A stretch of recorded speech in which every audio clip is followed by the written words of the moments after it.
सोचिए अगर आपके पास एक एम्पायर हो, दुनिया की सबसे पावरफुल आर्मी हो और एक दिन आपको पता चले कि आपके अपने जनरल ने आपके खिलाफ रिबेलियन शुरू कर दी है, आप क्या करेंगे। आज हम बात कर रहे हैं एक ऐसी फिलॉसफी की जो ऑलमोस्ट 2000 साल पुरानी है लेकिन आज भी उतनी ही रिलेवेंट है। इसका नाम है स्टोइसिज्म। पहले समझते हैं कि स्टोइसिज्म है क्या चीज। ये एक एंशिएंट ग्रीक फिलॉसफी है जो कहती है कि लाइफ में दो तरह की चीजें होती है, जो आपके कंट्रोल में होता है और जो आपके कंट्रोल में नहीं होता। और असली पीस तब मिलती है जब आप अपनी एनर्जी सिर्फ उन चीजों पे लगाते हैं जो आपके एक्चुअली में कंट्रोल में है। ये बातें सुनने में तो बहुत ही ज्यादा सिंपल लगता है लेकिन प्रैक्टिकली इम्प्लीमेंट करना बहुत ही ज्यादा मुश्किल है। मार्कस ऑरेलियस जो रोम के एम्परर थे 161 एडी से 180 एडी तक, खुद एक स्टोइक फिलोसोफर थे। उन्होंने अपनी लाइफ में ये फिलोसफी सीरियसली फॉलो की थी और सबसे बड़ा टेस्ट आया जब उनके जनरल एविडियस कैसिस ने रिबेलियन कर दी। अब यहाँ इंटरेस्टिंग बात यह है, कैसिस ने सिर्फ रिबेलियन नहीं की बल्कि पूरे ईस्टर्न प्रोविंस ने उसका साथ दिया।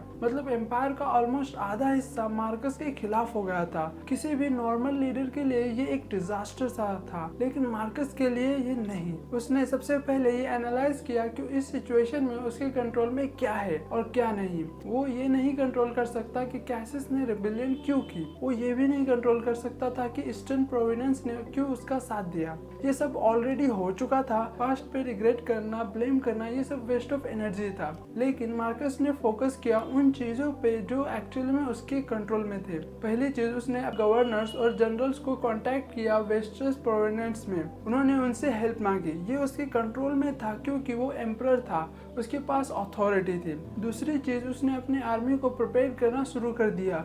लॉजिस्टिक, ट्रेनिंग, रिसोर्सेज, ये सब काम उसने खुद सुपरवाइज किया क्योंकि ये भी उसके कंट्रोल में ही था। तीसरी और सबसे इम्पोर्टेंट चीज, उसने रिस्पॉन्सिबिलिटी ली। उसने एक्सेप्ट किया कि शायद उसने ईस्टर्न प्रोविंस को निग्लेक्ट किया था, उनकी प्रॉब्लम्स पे ध्यान नहीं दिया था। ये सेल्फ अवेयरनेस भी उसके कंट्रोल में था। अपनी गलतियां एक्सेप्ट करना और उन्हें ठीक करने की कोशिश करना।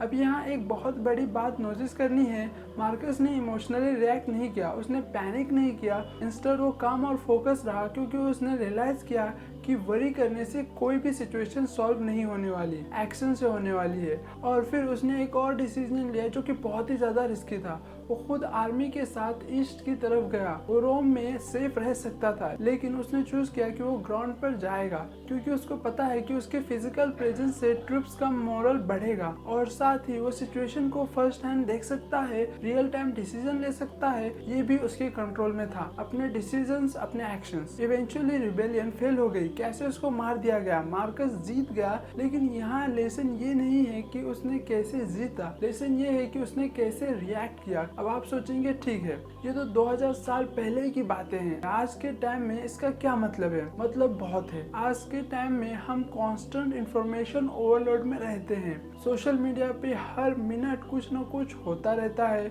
न्यूज चैनल्स पे दुनिया की हर ट्रेजेडी, हर पॉलिटिकल ड्रामा, हर कंट्रोवर्सी, सब कुछ हमें इंस्टेंटली पता चल जाता है। और इससे होता क्या है, हम ओवरवेल्म्ड फील करते हैं, एंग्जियस फील करते हैं, हेल्पलेस फील करते हैं क्योंकि हम उन चीजों के बारे में सोच रहे होते हैं जो हमारे कंट्रोल में है ही नहीं। किसी दूसरे देश में वॉर हो रही है, आप उसे रोक नहीं सकते। इकोनॉमी क्रैश हो रही है, आप आरबीआई के गवर्नर नहीं हो। क्लाइमेट चेंज हो रही है, आप अकेले उसे रिवर्स नहीं कर सकते।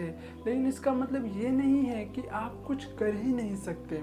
आप अपने एक्शंस कंट्रोल कर सकते हो, आप अपने रिएक्शंस कंट्रोल कर सकते हो। आप ये कंट्रोल कर सकते हैं कि आप अपना टाइम और एनर्जी किस चीज़ों में इन्वेस्ट करेंगे। एग्जांपल के लिए, अगर आप रिसेंटली जॉब से फायर्ड हुए हो तो आप कंपनी का डिसीजन को चेंज नहीं कर सकते, लेकिन आप अपने रेज्यूमो को अपडेट कर सकते हैं, आप न्यू स्किल सीख सकते हैं। ये सब आपके कंट्रोल में है। स्टोइसिज्म का ये रूल बेसिकली कहता है अपनी एनर्जी को उन चीज़ों पे वेस्ट मत करो जो आप कंट्रोल नहीं कर सकते, उसे बचाओ और उसे यूज करो उन चीजों पे जो हम एक्चुअली कंट्रोल कर सकते हैं।